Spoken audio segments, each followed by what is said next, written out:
Welcome to Phoenix Rising. I'd like to introduce you to my guest who has been on once before, Yes. maybe about 4 years ago or so. It's Lisa Ramsland, and Lisa has had an amazing life journey so far and so much more to go. And along her journey, she has picked up so many tools for her healing bag. And she is kind enough to bring some of them with her today. So they are singing bowls, chimes, and her words of wisdom. Lisa works in the healing field. I guess it's a more traditional healing field. But how wonderful that the traditional healing field is opened up and invited you and the clients that come in for sound healing and to have you bring your golden heart into their lives. What a journey. Yeah, it is. It's such a blessing. Thank you so much, Phoenix, for having me on today. And these bowls are an incredible healing, a healing tool. It's an amazing thing. Like you mentioned, where I work as a drug and alcohol rehab.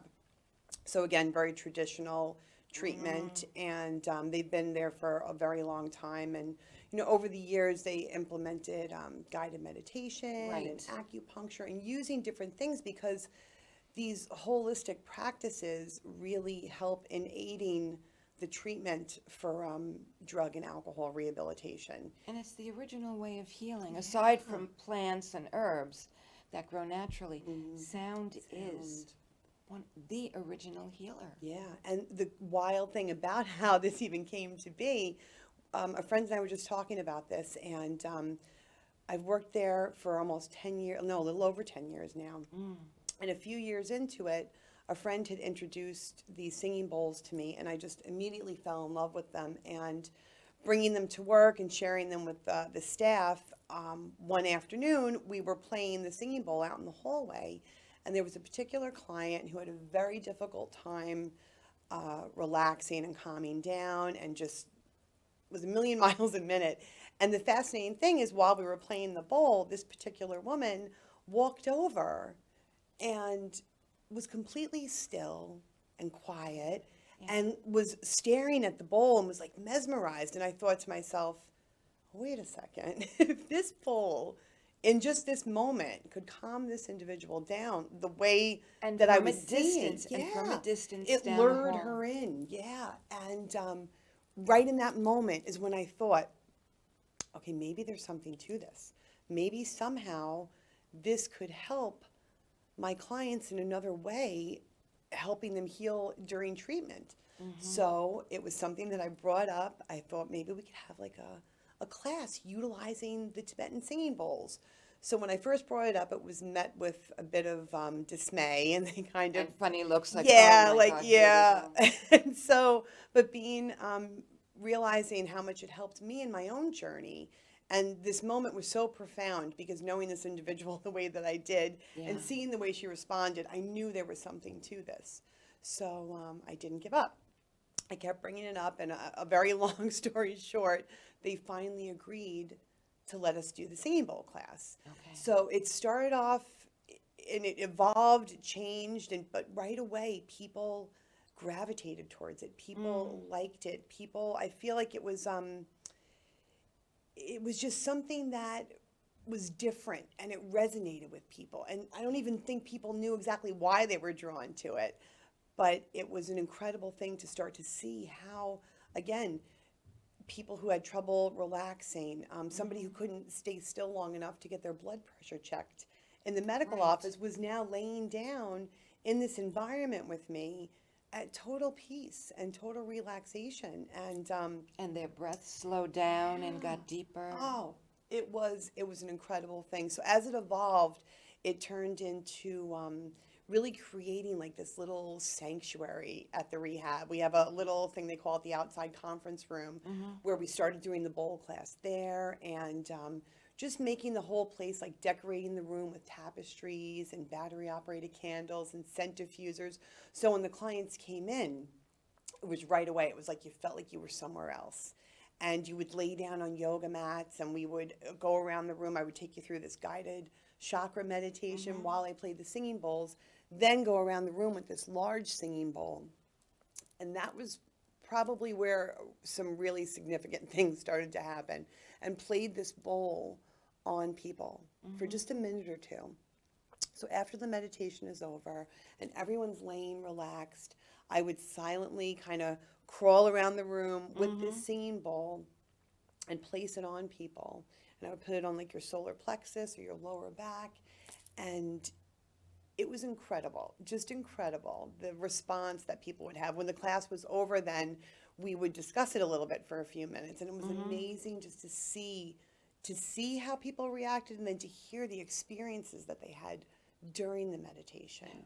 And for some people, it was really just transformative, and the first time that they had ever had an experience like that.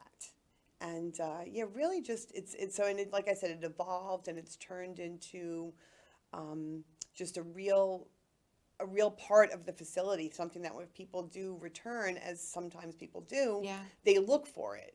And so it's just been an incredible journey to see how helpful it is for people. Yeah. Sound, and I went to one of the workshops that you did at the meditation center, and you were crawling around the floor and putting the bowl on each of us. And it's just, there's really no words to describe it. You know, when you're doing the meditation and you hear the sound of the bowls, which you will all hear today, and then when you place it on the person, to feel that vibration cascading through every cell of your being, no matter how tightly wound you are, it's such a moment of exhale, of knowing that, you know, we always talk about creating sacred space, and where we are becomes sacred space. But with the sound, it's acknowledging the sacred space from the core of your being coming outward, and this is flowing in. It's like that inversion of the energy, you know, it's like it keeps going into the chakra and then out again and then in, and it's like the infinity. Yeah. It's amazing. And before you started the bowls, I think we had done it at a few Reiki circles. I was using the chimes. Okay, yeah. I know what you love, the rain stick. Oh, yes, I love that. And I was using a tuning fork for a while. Yes, I have some of those too. The Right, tuning and I forks, think it was up at 528, I think, is the scale for universal healing. And when Michiko Hayashi was here with doing Dr. Emoto's work, I was going to say Dr. Nemoto is the other doctor, Dr. Emoto's work on the miracles of water. And she was using the tuning fork when we went to the beach the next day, you know, to call in the guides and the energy. And sound is, it's so primal, it's so pure, you know, and that it does affect every part of your healing. Oh, definitely. And I think the sound that comes from the bowls, the magic of that is that it's not, because how certain sounds, you know, you could hear a certain song on the radio, right? And it brings you back to a good memory, a bad memory, what have you. But I think with the sound of the singing bowls, it's kind of that universal sound. I think of that like first sound of the earth, that you know, and that it really, I think that's where the healing really comes, is because it's not connected, so to say, to anything. So I think it kind of resonates this kind of pure, raw newness. And I think people struggling with drug and alcohol addiction, it really connects with them, because I think too it's that idea of that instant gratification too, and you instantly feel that feeling when the bowl's on you, when you just walk into that space, being in this environment and walking into some place where it's just peaceful and spiritual and you know, beautiful just to look at, and just brings you back to that place. And I think that's what it is. It's just kind of, you know, like not connected to anything, so it just kind of brings you maybe back to like a sense of your origin, or a sense of, you know, new beginnings, so to say. And I understand what you're saying about not being connected to anything and yet being connected to Yeah. everything. Absolutely. Yeah. Because when people are going through detox and other parts of their recovery, when people have a trauma, have a loss, every cell of your being, you're just so agitated. Yeah. You want to be alone, but you don't want to be alone. You want to hear sound, you don't want to hear sound. It's almost like that primal scream. You just can't stand any more of tumult coming in on you. Absolutely. So when you have something like the Tibetan singing bowls, something like specific tuning forks, chimes, the scales, it's what music soothes the savage beast, you know? Exactly, yes. You know, and they have done experiments with poor imprisoned creatures in zoos and aquariums of how to help them stay calm being out of their natural habitat. And it has to do with sound of where their core is connected to, even if they were born in captivity. When you play the sound of certain jungle noises, say to a silverback who is captive somewhere in the United States or Canada or wherever else that we do these barbaric things, and you play the sounds for this precious being, it's such an amazing shift. It's a remembering, probably very melancholy and sad, but maybe on another level they can step out of the physical and for that period of time return home Yeah. To where they want to be. where they want to be, who they really are. Yeah. And that's kind of in a way with this too. It really is. It's like about the unraveling, about finding out who you really are underneath all of these things, who you are without, these substances. Who am I as my authentic self? And I think with everything in the world, especially today, taking it outside of the realm of, drug and alcohol treatment, that we all need these things. And I think that it's been shown to us probably more so than ever throughout what the world has gone through with COVID, how we need these ways to heal ourselves, these coping mechanisms, these ways to just flow through life and not take everything so seriously, and everything And be so heavy. judgmental. Exactly, yeah, be so judgmental, and be able to navigate. It's like, somebody said the other day too, when talking about like the media, they said if the news really wanted to help, right, and inform you, they would teach you how to pray, how to meditate, how to do to things breathe. like how to breathe. Yeah. But instead it's quite the opposite when you're feeding yourself that all the time. And they use key words, like with each different strain of a SARS-CoV virus. I don't remember the word that was used last week on numerous channels, but about this new strain coming in, and they use words that are very fear-based, and they're not even that covert anymore. They're quite overt, like, oh, the terror of a new strain coming in. And it's, for me right now, how it's looking, and it's just my opinion, is that there are different strains of the flu that come every year. And Big Pharma, that everyone that knows me and people that know me but never met me know how I feel about Big Pharma.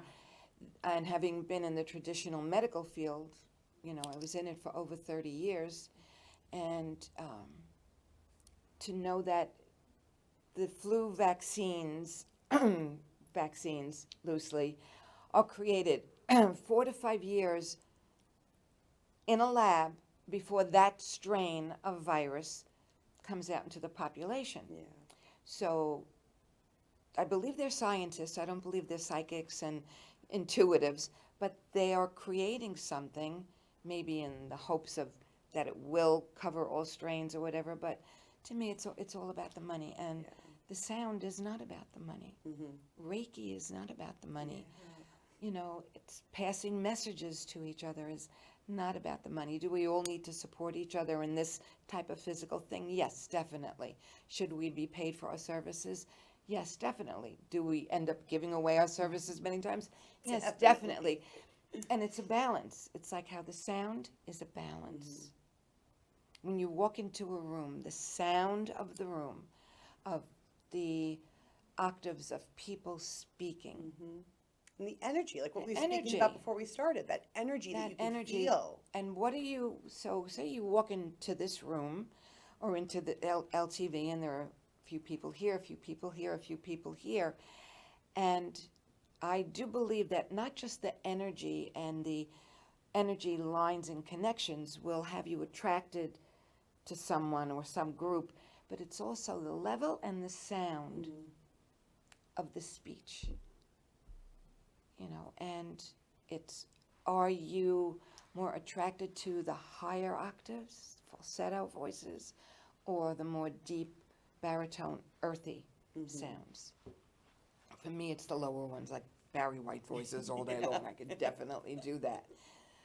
But, and you know that my other dear student, James, gifted me a Tibetan singing bowl for my birthday and that I've been using, and I've been incorporating it with the rain stick. And I think everyone that watches this show, take some time, instead of being on your iPad or your phone or watching the news again, and go to YouTube, get a singing bowl YouTube, and just, or go to Tuning Fork Meditations, and just give yourself 5-10 minutes, if you, whatever amount of time you can comfortably. Too bad we can't just say take an hour for yourself, right? Whatever you could do is better than nothing. And just let the sound wash over you and through you. And you feel so much better. Yeah, you do. And you don't need a lot of time. It's like, you know, where we practice at the Long Island Buddhist Meditation Center, which what a blessing it's been to be a part of that. The energy there is awesome. Again, it's incredible. And Bhante Nanda, he's the head monk there. He's such a darling. I know, I just adore him. And he'll say, though, he'll ask after meditation sometimes, he'll ask people, you know, how long do you think you should meditate for? And I think people always try to come up with, you know, what does he want to hear? He wants to hear. And he'll let people answer, and everybody will come up with different scenarios. And then Bhante Nanda will simply, he'll go, 2 minutes. He's so cute. 2 minutes. He really is. And you don't expect him to say that.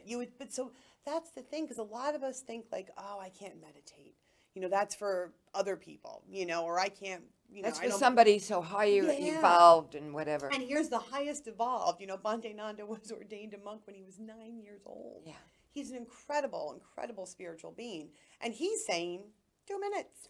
Yeah. 2 minutes. So it's like if you can just stop and be mindful for 2 minutes, just to wake up in the morning and just say thank you and say, may I be well and happy and peaceful, and then just send that out into the universe. You've already set a tone for your day that is a wonderful blessing. So it's not about putting hours so much time into of sitting, and if you can't sit, you know, in the lotus position like this, you don't have to. Yeah, be comfortable. I can't sit like that anymore. It's hard for lots of people. I don't even sit in the back jack anymore. Now I sit on the bench, and the Yep. days that my knees behave and I can get down on the floor, on the grass, or the beach, I do it. Yeah. But And that's what's wonderful. It's all stay in your comfort whatever zone. works for you. And at the temple, some people sit all different. We have chairs. Some people sit on the bench in the back.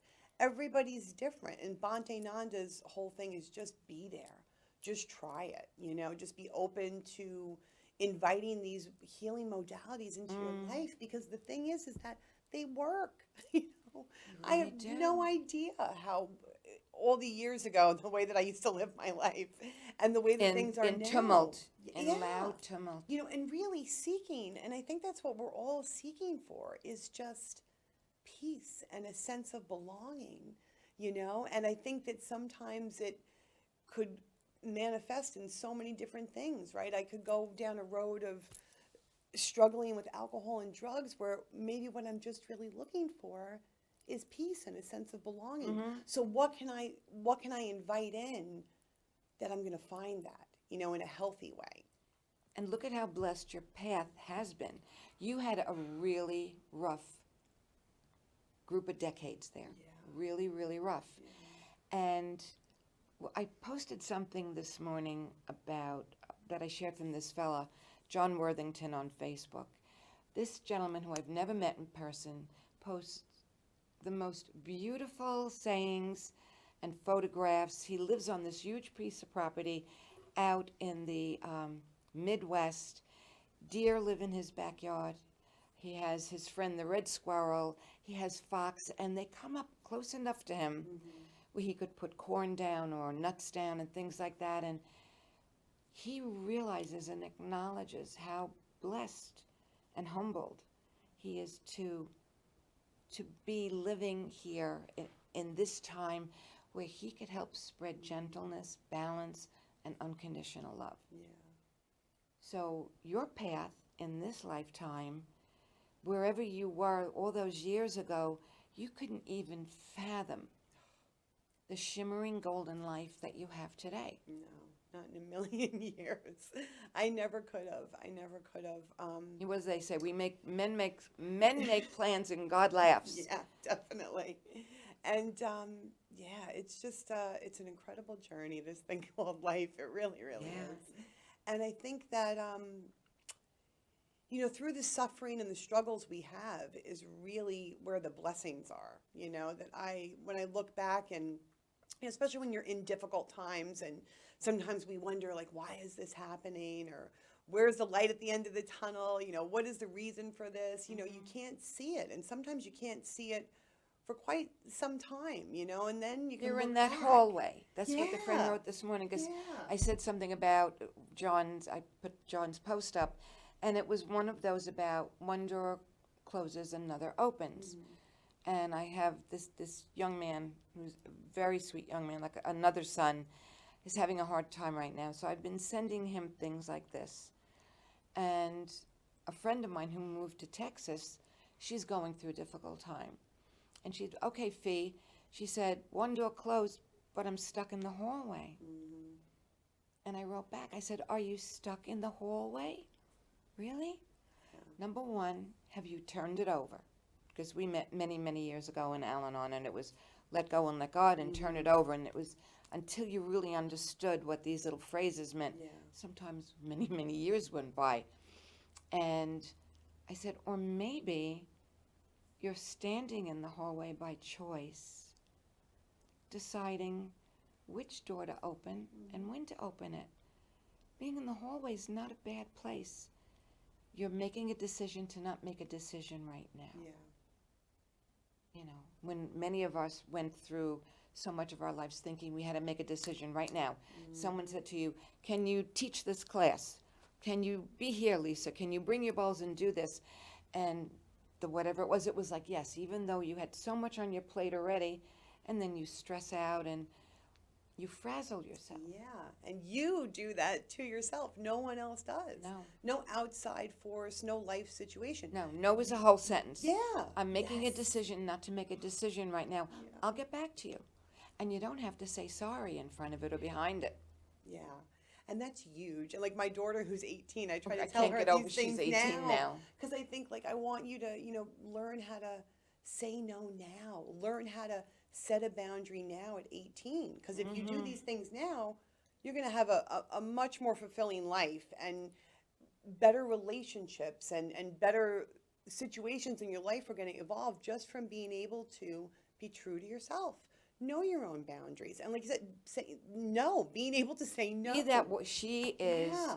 from when I first met her, she was just a little girl. Mm-hmm. She is really a warrior goddess because of you. Yeah, she's amazing. I always tell her she's my inspiration for everything. Yeah. And she'll always be like, but Mom, I wouldn't be here if it wasn't for you. And I'm like, but I wouldn't be here if it wasn't for you. Because when, you know, at that time frame where Jalissa came into this world, I was at the darkest point of my life. And not knowing, again, too, like when I think back on that, you know, you think, you know, it really is darkest before the dawn. Yeah. And when you can look back on dark times in your life and not know, and now I can look back and see, like, oh, there was a miracle right Definitely. around the corner just waiting for me. And in your pain, you couldn't Yeah, see it then. No, I couldn't. But it If was someone because of the explained pain. to you then, or just gave you a quick slideshow of what your life would be, you would never have No, I believed always it. say that. I would never You believe it wouldn't in a have million believed it. years. No. I wouldn't No. have believed my life either. Yeah. And this is the thing though. It's like, I was drugs and alcohol made every decision for me for over 30 years of my existence on this earth. Yeah. And took me to a place where, I had lost that daughter. I had lost my family. I had lost even the luxury of having a roof over my head. Yeah.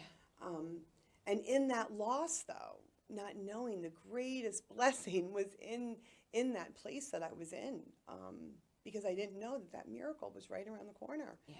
And that drug and alcohol rehab that I work at, I was a patient there Yeah. 11 and a half years ago. And It's amazing. never could have imagined. Even the other day, I was walking into the door that I originally came into, and I was thinking to myself, just as I took the steps in, I thought, think about that, Lisa. Think about the very first time you made this walk. Mm-hmm. And who would have thought that fast forward years later, I'd be making that walk back into that building as an employee, Right. as somebody who's been able to start something that And that help never so existed many there others. before. Yeah. And that's the incredible thing I think that we all need to remember, that sometimes we think like one person, what can I do? I can't make a difference. And one quick little story I want to share with you, and it's not about me, it's just about how random acts of kindness and how one person can make a difference. Because a friend of mine was in an outpatient group and with several other people, and a topic at the outpatient group one time was kindness in treatment.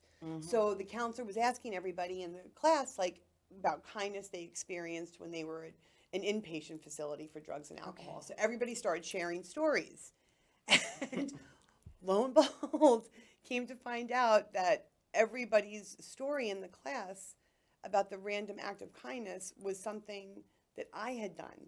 So there Isn't was that like 8 or amazing? 9 people in this group. And you needed to hear And this. what made me, and I share it with other people, again, not about me, it has nothing to do with me, but it was like, when you think that a simple thing doesn't make a difference, it makes a huge difference. You never know whose life you're changing. Not at Because it was all. all these little things, and when the guys started talking, and they were like, wait a minute, are you talking about, and they all realized. So it just goes to show, though, that, we can all be that person. Right? It's just about how negativity is contagious, positivity is contagious too.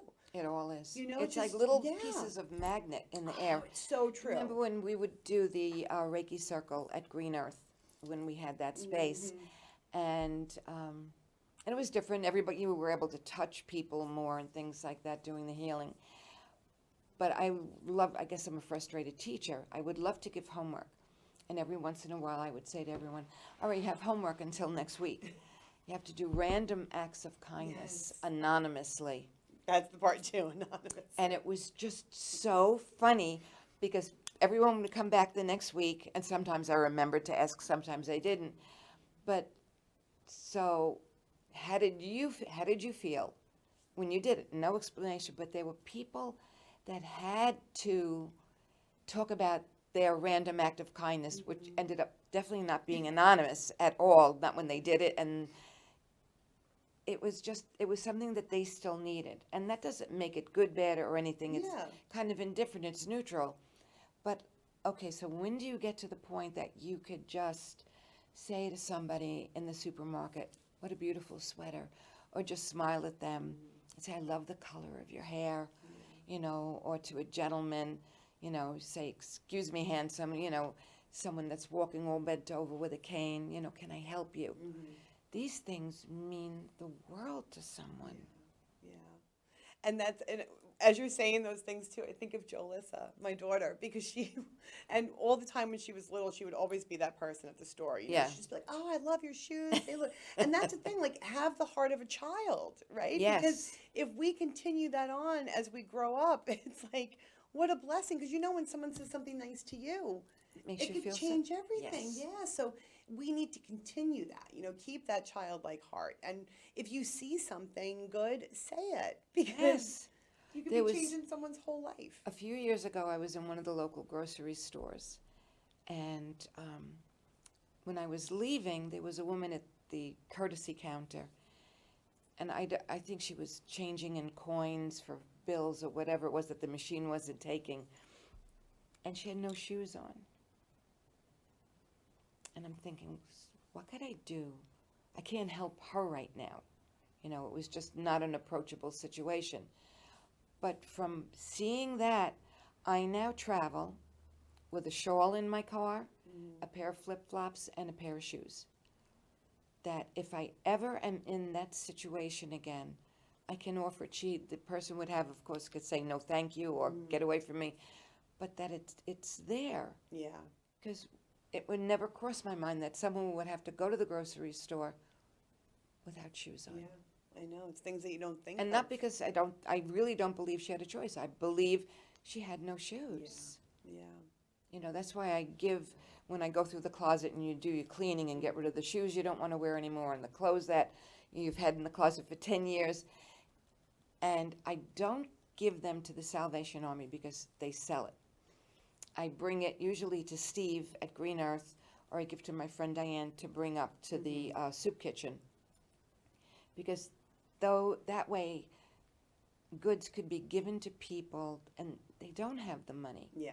Here, you need this, you need shoes, you need winter boots. Here it is, just take it. Yeah. And it's those, again, paying it forward, right? And when somebody, so that's the thing too, when you do a random kind thing for someone else, then they're going to want to go and do that for the next Pay person. it forward. It's so just true. keep paying it forward. And like where I work too, we have like a huge, people bring donations because many people come in and they don't have. I didn't know they took donations. Yeah, we have. All right. Yeah. Oh, great. I have some, so we'll talk off camera. Yeah, But absolutely. if you want to make donations of clothing, shoes, toiletries, do they need? Or is that supplied they to always them? they always need everything there. Yeah. So contact Yeah. me and I'll get you in touch with Lisa. Yeah, it's a great way because you're right too. Salvation Army is a great facility. They're wonderful, but but it's they do wonderful charge. if you can give things, where they can just be freely given to people because there's such a huge need for it too. Yeah. There really is. So many people. So many people, when you're dealing with drugs, alcohol, emotional, mental illness, and you lose everything. Yeah. So you're in a rehab or a hospital, and you have family that's estranged from you, or you do not have family. You need a toothbrush, you need toothpaste, you need clothes to wear, Yeah. You need soap, Yeah. You And have you the become people- grateful for those little simple things. and you have the too. people there nurturing you, taking care of you, but there's so much, yes, it takes a village It to does. raise a child, and it takes a village to help heal an individual. Yeah, it does. And that's what we have too, it's that, I always think the craziest idea we have as people is our sense of separation, that we're so connected to one another. And I think that if we realized those connections between each other, just became a little bit more aware of it. It's not a competition, and Yeah, some and people be don't get it. Yeah, just be kinder to one another, and that it's that it's just, life is so fragile and it's so short, and it's so important what we do here, and that if you just come from a place of love and whatever it is that you're doing, and just try to just be kind. That's my whole thing, is just trying to, if you can't help, don't hurt, right? That's it. Just trying to be the change that you want to see and try to put a little bit more love out in the world, because if we ever needed it, we need it. we need it now. Every more than moment of ever, every day. for each other and for ourselves. And I think that the more that we can love ourselves, then we're going to go out and give that love to other people more. 'Cause we're so hard on ourselves. Sometimes I think, like, you wouldn't say the things that you say to yourself to someone else, and we just need to be kinder. You hear, Not just outwardly, but you inwardly hear people, too. and I'm sure you hear people where you work, or in friend circles, or going out to eat, and you'll hear a friend say something, and then they'll say something about how stupid they are, or I'm just I'm a dummy, and it's like, it's painful to Yeah. hear it. I can't believe I did that. Yeah, I can't believe I did that, whatever it was. But to get out of that self-degradation thing. And it's a hard cycle to break. That's why with my kids, I try to instill this from an early age because, again, you could change at any time in your life. But I think that now that I have these coping mechanisms, I can share them with my children. Isn't that amazing? It's incredible. So that hopefully they can avoid some of the pitfalls. Let me have done it for all of us, so that you don't have to Right. go that And route. if they are going to jump into whatever pool it is that you've said, you really don't want to do that, Yeah. they have an understanding. It's like, oh, well, this is really getting too hot in here. I think my mother was right. Yeah. Yeah. But would you like to Sure. share with us Yeah. some healing This one, sounds? this is my love. I love this bowl so much. It just, So I know Tracy has her drums named. yeah. So No, are the bowls named? No, I don't have them named. I Okay. don't. If I could say anything, I think that this is like, this is like my heart on the table. That's Yeah. what I feel like, because this is the bowl that I play on everybody, and that's what I feel like it really is, because I always say, like, the bowls live in a place of love, and there's nothing like the environment that I live in today and the things that I do in my life today is all from a place of positivity. So when these bowls come in to the facility with people and people are around them, I feel like that energy stays with them, and it's all good and it's all love. And so this is the bowl that I'll place on people and play. And what I do is I hit the sides of it first. So it's a beautiful thing.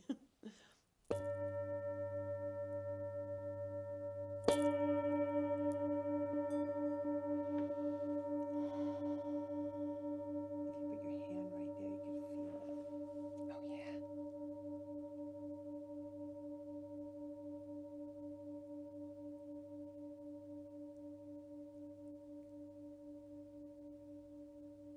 So that vibration that you feel externally there, when this is on someone, it kind of goes down and out. Yes. And you feel it through your body.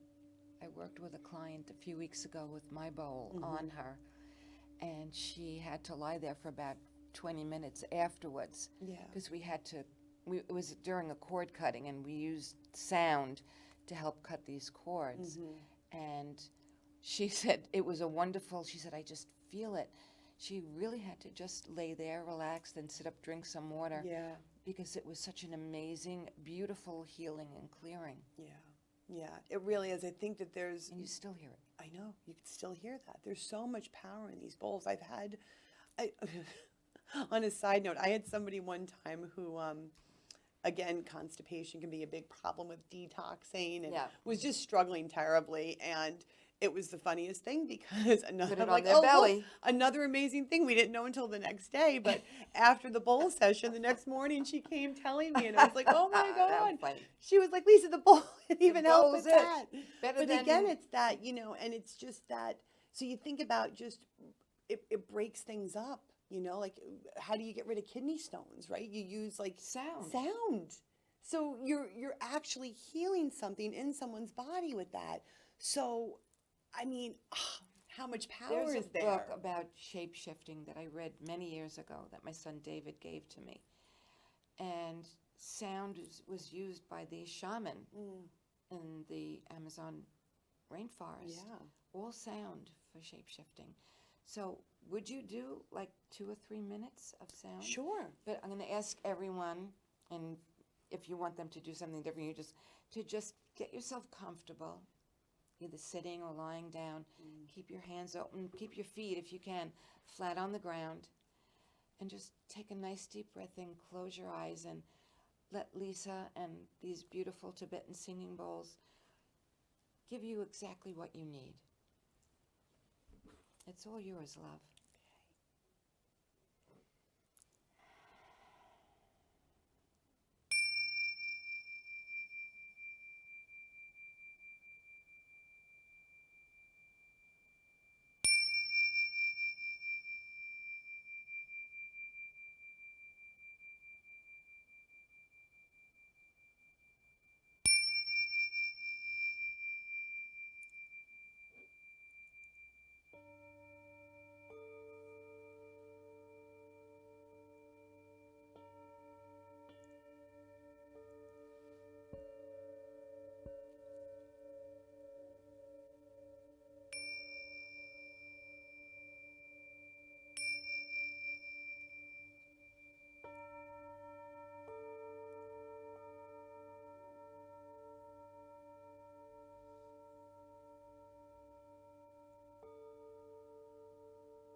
Take a deep breath in through your nose.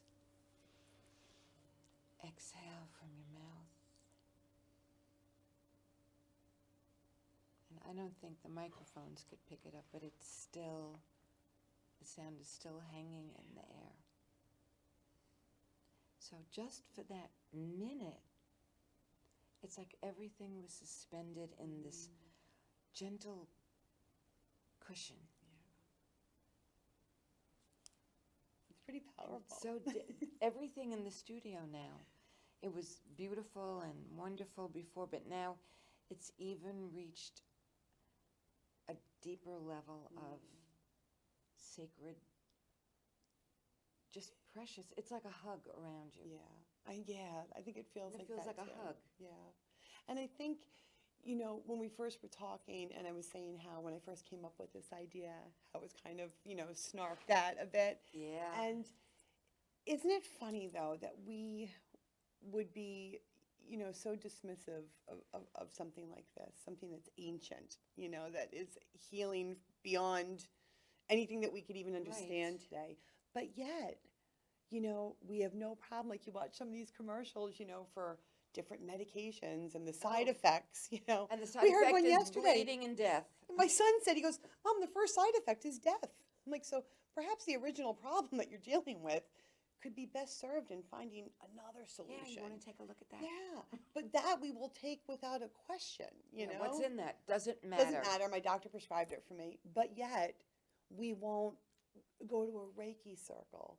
We won't go to a Buddhist temple and maybe meditate with the monks. Oh, that's so weird, right? Right. But how many pills are you swallowing every morning, Yeah.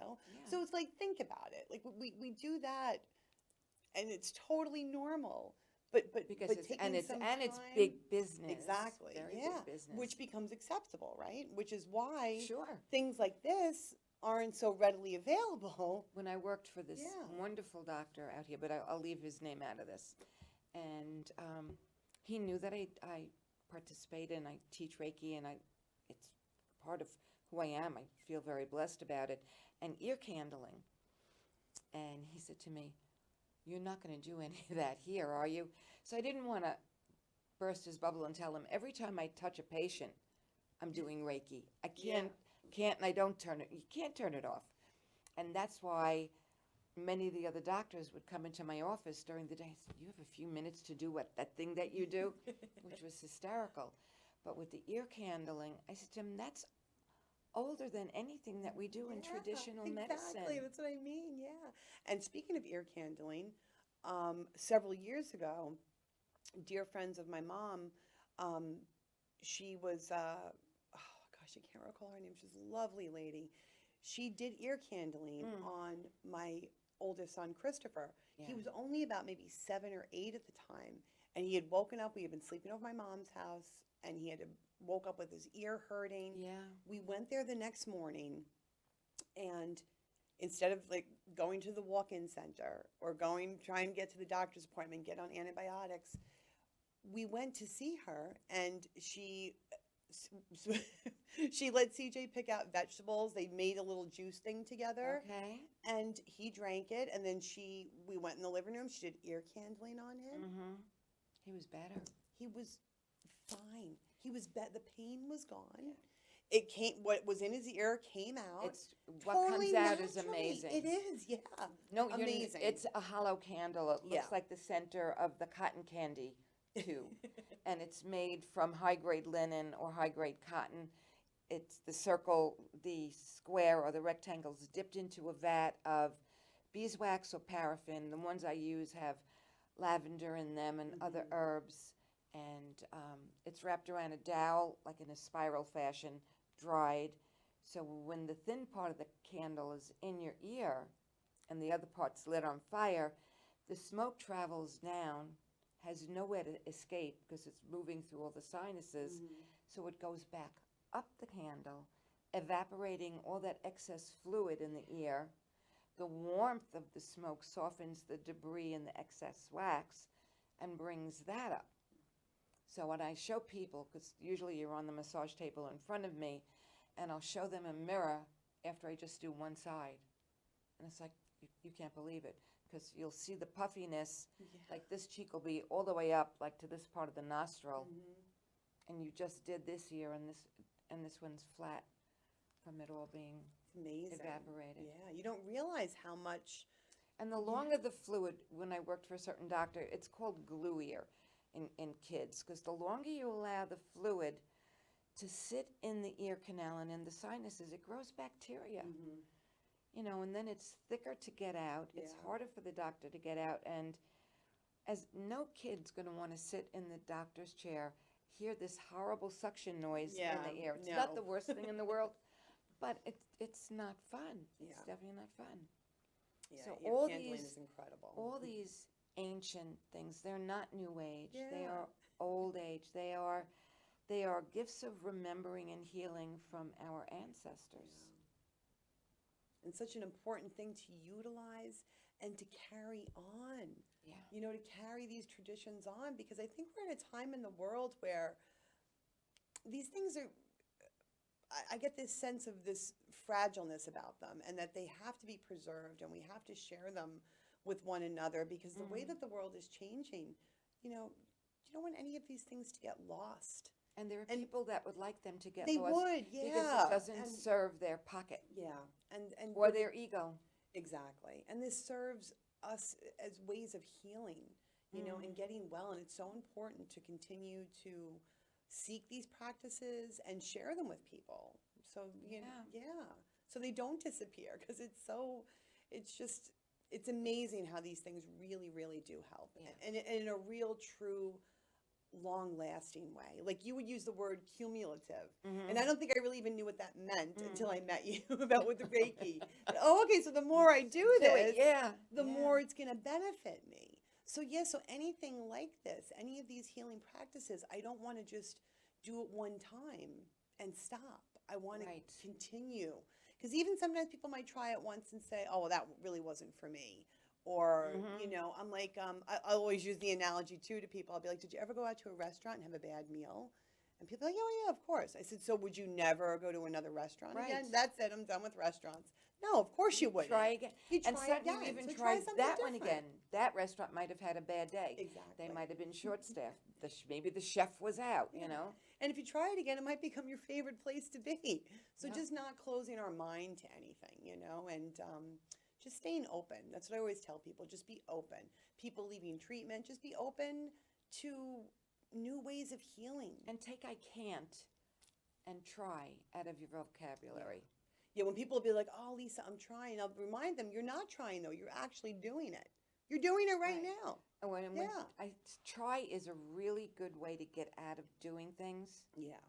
You know, oh, will you come to this healing class? Well, I'll try. Well, no. You want to come or you don't want to come. You're not going to hurt my feelings. Yeah. It's being offered to you. I'll try. So if it's important to you, and not just to this one, you'll make it. If not, you won't. Years ago, before I met the people from the Four Winds Society, Alberto Vallaldo, who I love their practice and their teachings. But it was a gentleman before that, and I will let him be nameless because I'm sure he helps many other people.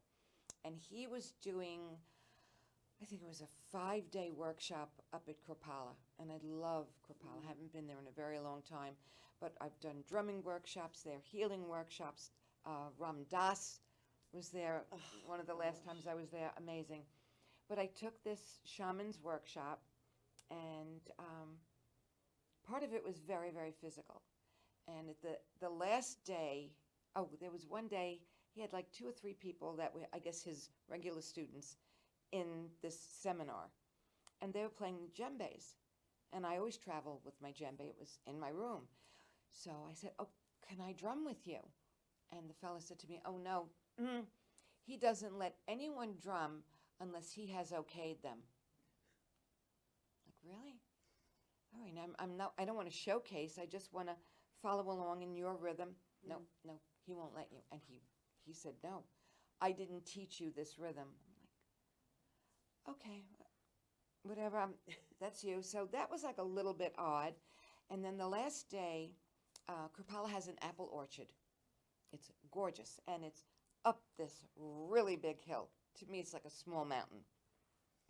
And he said, "Okay, everyone get up to the ridge as quickly as you can, and I'll be right up there." And we're all like working really hard to get up there, and red in the face, short of breath, and we're like, like this. And being one of the older ones there, I was really red in the face and short of breath. So we're doing this, we did a beautiful ceremony with candles and red bundles and medicine bundles and things. And there was something just wasn't hitting me right anymore with the teachings here, because he made an announcement that everything he taught us, including this beautiful dance of healing, that we couldn't share it with anyone. He said, "No, they have to come to me and learn it from me and pay him. You cannot teach this." Because I was thinking we would do it like, at a fire pit or out at the beach and teach everyone this beautiful healing dance of the power animal of the horse. It was gorgeous. You are forbidden to teach it. And it was like, all right, I'll finish my day here. I'm gone. Yeah. And then we all come down the hill, and I have to leave to go catch the ferry, to get back to the island. And he said, "So you're coming to such and such to the next level, aren't you, Phoenix?" And I said, "Well, I'll try." But deep inside, and I wasn't being honest. You didn't want to? I could have said, "No, I won't be. This was enough for me." But I didn't know how to do it at that point. Mm-hmm. Yeah. And this was a big authority figure, or so I thought at the time. And I said, "No, I can't." And then he said to me, "If you're not there, it means that you're dead." And you all know exactly what I'm thinking, what I said to him, which I am not going to say on air. But it was a bouquet of these. And I turned on my heel, and I just brushed all of him off of me. And I said, "That's when I see this dance again, and I will find that dance again, and I will make adjustments to it, I will teach it to others." Because in my heart, I know that the shaman that taught it to him didn't charge him for it. Yeah. And I was thinking of, Bhante Kovada. Remember? Oh my gosh, there was this wonderful visiting monk that taught us Tai Chi. And now Qigong. think about this. Sorry, Qigong. Qigong, which I couldn't say for a while, but Qigong. And so I just made me think of this because it's like exactly the opposite of what you're talking about with this particular person. Now, here was Bhante Kovada, incredible Buddhist monk, traveling all over the world, stayed out in Riverhead at our temple for a while. What a darling. And the irony of it too, right? I'm like during socks, COVID, sandals, and a backwood baseball cap. And it said Bhante Kovada. I couldn't believe it. And he taught us Qigong. And the thing what made me think of the story you just told is because when he was getting ready to leave, he said, "Lisa, you teach it now." Yes. And I said, "Bhante Kovada, I can't do what you just did." He's like, "Sure you can." He goes, "You teach it. You do it in your own way." But see how that is though. So that's a real teacher, right? Yes, of the heart, because he shared this with us.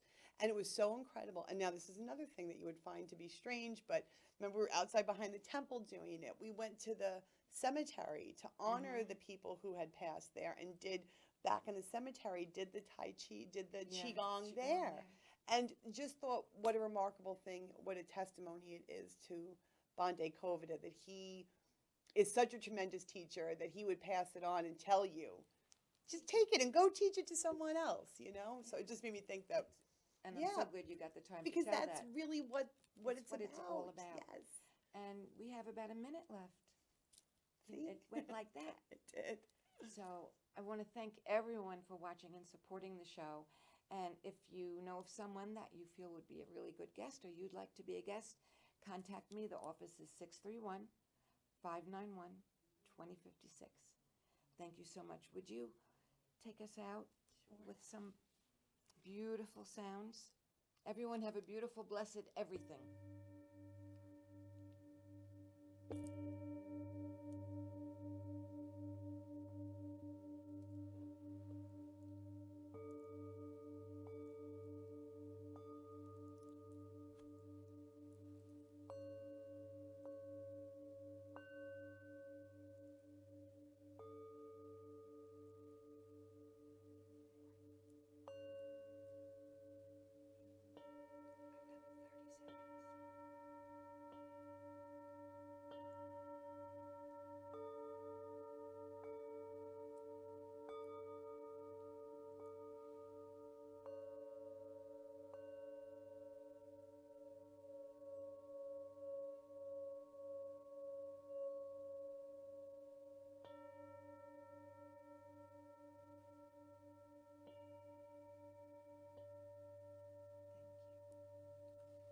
Thank you, everyone. May the blessings be. Remember, random acts of kindness.